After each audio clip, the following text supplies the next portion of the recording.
Hello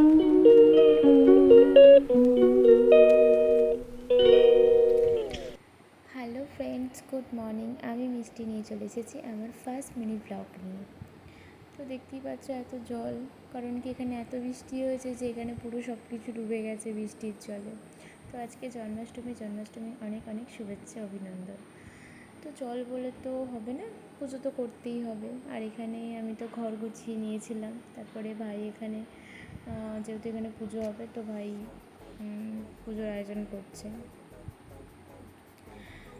আর এখানে দেখো গুবু সোনারা এখনও ঘুমাচ্ছে, ওদের এখনও সকাল হয়নি, ওরা এখনও ঘুমাচ্ছে। আর মা এদিকে বসে গেছে, ঠাকুরের বাসনপত্র সব মাজার ছিল, সেগুলো করতে বসে গেছে। আর দেখো চারিদিকে খালি জল আর জল। আর আমি এখানে চলে এসেছিলাম চা করতে, চা বসিয়েছিলাম সবার জন্য। সকালে একটু চা না হলে ঠিক জমে না। তো আমি এদিকে চা করতে করতে ওদিকে দেখি গুবু সোনারা উঠেও গেছে, মা ওদেরকে তুলে দিয়েছিল। তো এবারে আমি একটু বেরোবো, তো তার জন্য রেডি হয়ে গিয়েছিলাম। গুপুদেরই কিছু কেনার ছিল সকালবেলা, তারপরে তো জল পেরিয়ে যেতে হবে।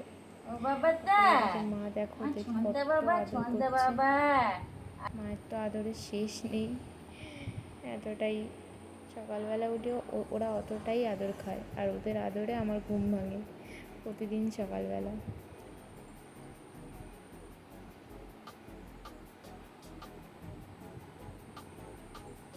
ওরা আদর খাক এদিকে, ওরা এদিকে আদর খাক, আর আমি ওদিকে চলে যাই সব জিনিসপত্র কিনতে। দেখো জলের মধ্যে দিয়ে এবার আমি পার করব। এদিকে আমার ভাই তো জলের মধ্যে নাচানাচি করছে, এদিক ওদিক ঘোরাফেরা করছে। ও চারিদিকে এত জল, মানে কিছু করার নেই, শেয়ার করা যাবে।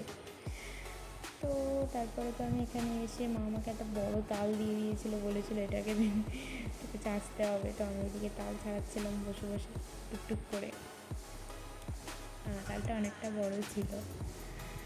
তারপরে তো আমার এখানে কিছুটা হয়েও গিয়েছিল, যেহেতু বামুন ঠাকুর দুপুরে আসবে, তো সেই কারণেই তাড়াহুড়ো করছিলাম মা আর আমি মিলে।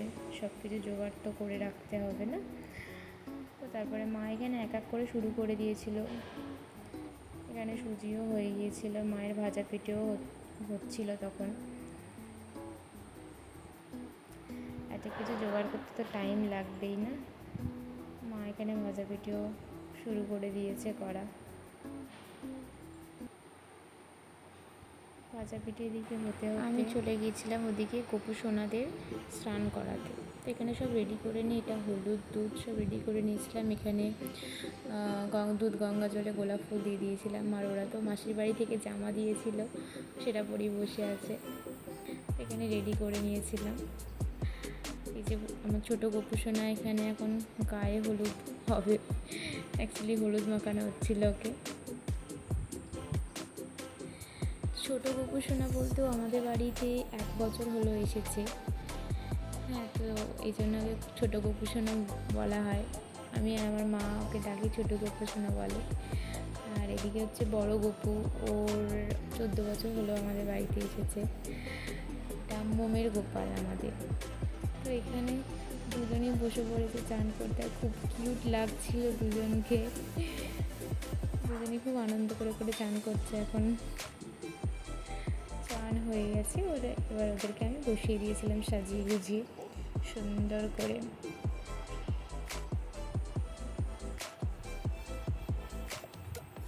আজ ওদের জন্মদিন, ওরা তো খুব খুশি দুজনে।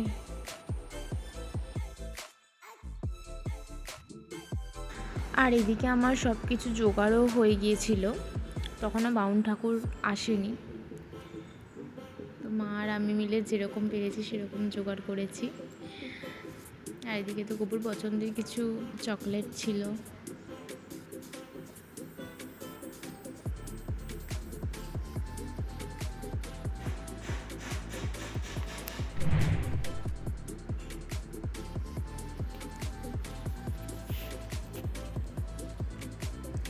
পুজোর জোগাড় তো কমপ্লিট।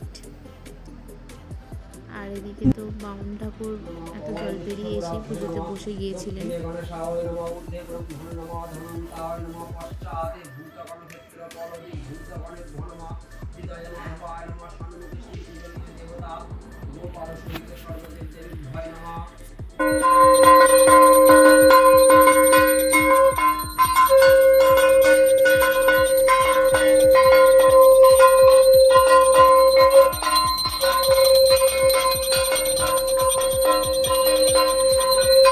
আর ওদিকে তো আরতি হয়ে যাওয়ার পর এখানে আমরা তিনজনে পুষ্পাঞ্জলি দিতে বসে গিয়েছিলাম, আমি, মা আর বাপি।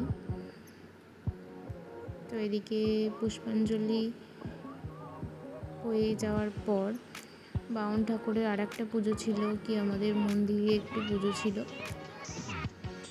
আর এদিকে তো বামুন ঠাকুরের অবস্থা পুরো খারাপ, যদিও এটা স্বাভাবিক, বাট তাও কিছু করার নেই, পুজো তো করতেই হবে।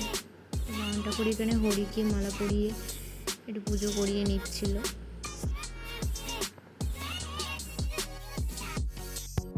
আর এদিকে তো পুজো হয়ে যাওয়ার পর আমি সাজুগুজু করে নিয়েছিলাম একটু গপুদের সাথে ছবি তুলব বলে। তো আজকের ভিডিওটা এই পর্যন্তই ছিল। যদি ভালো লেগে থাকে তাহলে অবশ্যই like, comment, share and subscribe করতে ভুলো না। দেখা হচ্ছে নেক্সট ব্লগে। টাটা।